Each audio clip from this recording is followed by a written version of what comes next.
Good morning बच्चों। आज हमारे इस ऑनलाइन क्लास में आप सभी का स्वागत है।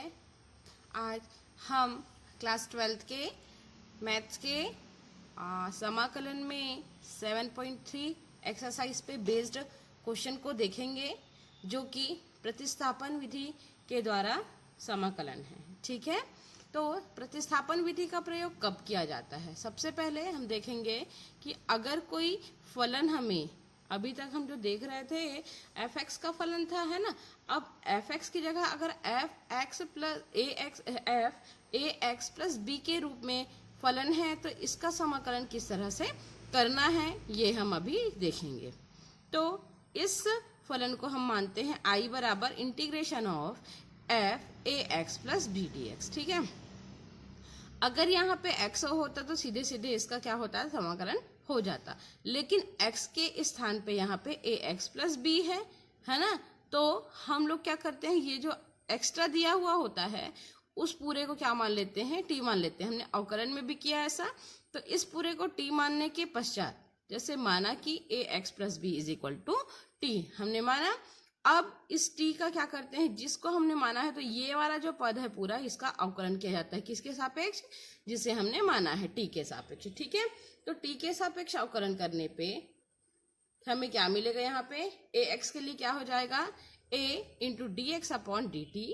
b एक कांस्टेंट टर्म से इसलिए 0 हो जाएगा, और d अपॉन डी टी किसका, अगर t का करेंगे तो क्या हो जाएगा, 1 होगा।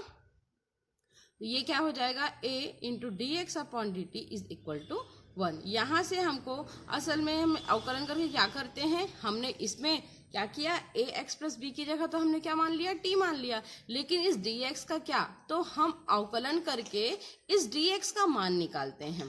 तो देखिए मान निकालेंगे डी एक्स का, ये हो जाएगा a डी टी को ट्रांसफर किया, a into d x is equal to d t. अब हमको डी एक्स का मान चाहिए, इसलिए क्या करेंगे, a को भी ट्रांसफर करेंगे, तो d x is equal to क्या हो जाएगा, डी टी अपॉन ए। अब इस मान को हम लोग क्या करते हैं, ऊपर के डी एक्स के प्लेस पे रख देंगे। यहाँ पे इस डी एक्स की जगह पे भी रख दिया जाए। देखिए अब हम इस पूरे फलन को ए एक्स प्लस बी से हटा के डी टी के रूप में लिखेंगे। तो ये फलन हमारा बनेगा I is equal to integration of f t. A x plus b की जगह में टी हो गया और डी एक्स की जगह में डी टी अपॉन ए हो गया। ये ए क्या है, कांस्टेंट है, इसलिए इसको इंटीग्रेशन से बाहर कर देंगे। तो हो जाएगा I is equal to 1 upon a integration of f t d t. तो इस प्रकार से ये फलन अब पूरा हमारा टी के रूप में परिवर्तित हो गया है। तो इसका आसानी से हम लोग क्या कर सकते हैं, समाकलन कर सकते हैं। और अंत में क्योंकि क्वेश्चन हमको ए एक्स प्लस बी के रूप में दिया है, इसलिए अपना आंसर भी उस टी का मान रख के बनाएंगे। ठीक है, आइए अब इसी कड़ी में हम दूसरा प्रश्न भी देखते हैं। अगर ट्रिग्नोमेट्रिकल फंक्शन है, मतलब अगर यहाँ पे जैसे sign a x plus B दिया हुआ है, तो क्या, अब यहाँ पे इसे हम क्या करेंगे, i is equal to sin integration of sin a x plus b हमने माना, मैंने पहले ही बताया था। तो ए एक्स प्लस बी को हम लोग क्या मान लेंगे, t मान लेंगे। इस प्रकार से इसका अवकलन करके dx का मान निकालेंगे, तो dt अपॉन ए मिल गया। अब इस मान को हम लोग यहाँ पे रख देते हैं, तो इसकी जगह में क्या आ जाएगा, t आ जाएगा, और dx की जगह में dt अपॉन ए आ जाएगा, है ना। तो अब क्या हो जाएगा, ये 1 अपॉन ए को क्या करेंगे, इंटीग्रेशन से बाहर करेंगे, तो ये 1 अपॉन ए हो गया, integration of sign T d t. अब ये फंक्शन भी टी का है और टी के सापेक्ष भी करना है, तो सीधे सीधे फॉर्मूला लगा लेंगे। क्या होगा, साइन टी का क्या हो जाता है, माइनस कॉस टी होता है। तो यहाँ पे क्या लिखा हमने, माइनस कॉस टी लिखा। ठीक है, माइनस कॉस टी लिखने के बाद हमारा क्वेश्चन जिस फॉर्म पे होता है आंसर भी उसी फॉर्म पे रखते हैं, मतलब इस यहाँ पे टी का मान रख दिया जाएगा। तो ये क्या बन जाएगा, I is equal to minus 1 upon a cos a x plus b. इसी प्रकार हम बहुत सारे फंक्शन का इंटीग्रेशन कर सकते हैं। जैसे कुछ दिया हुआ है, integration of cos a x plus b d x को क्या का फॉर्मूला क्या हो जाएगा, sin a x plus b upon a. Integration of sec square a x plus b d x is equal to, sec square क्या होता है, tan a x plus b upon a. Integration of e to the power a x d x is equal to e to the power a x upon a. Integration of 1 upon a x plus b d x is equal to log ax plus b upon a. Integration of ax plus b whole to the power n dx is equal to ax plus b whole to the power n plus 1 upon a into n plus 1, जहाँ पे n is not equal to -1. Integration of sec ax plus b into tan ax plus b dx is equal to sec ax plus b upon a. Integration of cosec ax plus b cot ax plus b dx is equal to -1 upon a cosec ax plus b. ठीक है, ये इसी प्रकार से और भी फॉर्मूले दिए हुए हैं जिसे आप देख सकते हैं, ये फॉर्मूले हैं। ठीक है, अब हम 7.7a का .3 का एक क्वेश्चन लेते हैं एक्सरसाइज से। क्वेश्चन है I is equal to integration of 1 upon 1 plus x to the power 4 dx का समाकलन करना है हम लोग को।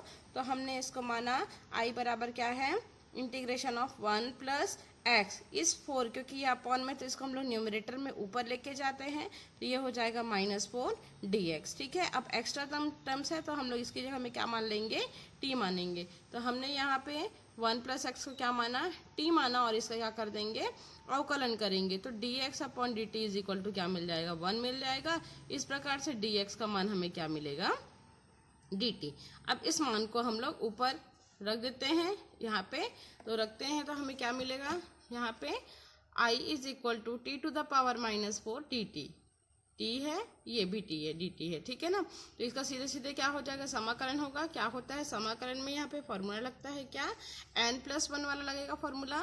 I is equal to t to the power -4 + 1 upon -4 + 1, ये हो गया। ठीक है, अब यहाँ पे इसका मान क्या हो जाएगा, I is equal to t to the power -3, -4 + 1 is -3 upon -3। ठीक है, अब हम लोग क्या लिख सकते हैं, I इज इक्वल टू यहाँ पे t का मान, क्योंकि इसका समाकलन हो चुका है तो t का मान रख देंगे। t का मान क्या है, 1 plus x to the power -3 upon -3, या फिर इसको फिर से नीचे लेके जाएंगे तो क्या हो जाएगा, -1/3 1 plus x to the power 3, ये होल डिवाइडेड बाई रहेगा। ठीक है ना, ये इसका क्या बन जाएगा, आंसर बन जाएगा। ठीक है, अब अगर प्रश्न दिया है e to the power mx, ठीक है ना, तो हमने यहाँ पे क्या लिया, I is equal to integration of e to the power mx dx। यहाँ पे भी ये dx है यहाँ पे, लेकिन x की जगह में क्या है, mx है। तो हम लोग क्या लेंगे, माना कि mx बराबर क्या ले लिए, t ले लिए। ठीक है, तो यहाँ पे इसका अवकलन करेंगे तो ये क्या हो जाएगा, m into dx upon dt is equal to 1 हो जाएगा। ठीक है, यहाँ से हम लोग dx का मान निकालते हैं। dx का मान हम जैसे ही निकालेंगे तो ये क्या हो जाएगा, dx is equal to dt upon m हो जाएगा। ठीक है, अब इस मान को हम लोग यहाँ पे ऊपर में रख सकते हैं। ठीक है, तो ये हम लोग को अब फंक्शन क्या मिलेगा, I is equal to integration of et dt upon m। ठीक है, अब हम लोग क्या करते हैं,